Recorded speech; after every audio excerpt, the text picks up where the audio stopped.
ಶಿವಾಲಯಗಳು.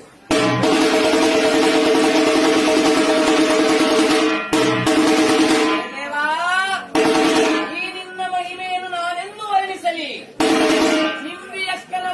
ನಿಂಬಿಯಕ್ಕನಿಗೆ ಶಿಶು ನೀನಾಗಿ ಅಂಜತನವನ್ನು ಹೋಗಲಾಡಿಸಿ ಬಂಜೆಯಾದಂತಹ ಹೆಣ್ಣಿಗೆ ಮಕ್ಕಳ ದಾನವನ್ನು ಮಾಡಿದಂತಹ ಮಹಾಮಹಿಮಾ ಪುರುಷನು ನೀನಲ್ಲವೇ?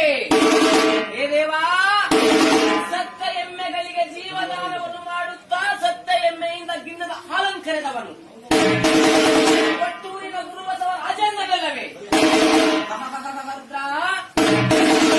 ಹೇ ದೇವಾ, ಈ ನಿನ್ನ ಮಹಿಮೆಯನ್ನು ನೋಡುವುದಕ್ಕೆ ನಾರದರು ಈ ಭೂಲೋಕಕ್ಕೆ ಬರಲು ಬರದ ನಾಡಾದಂತಹ ಅಂದಿನ ಶಿಕಾಪುರದ ಹಿರೇ ಹಳ್ಳದಲ್ಲಿ ನೀ ಕುಳಿತು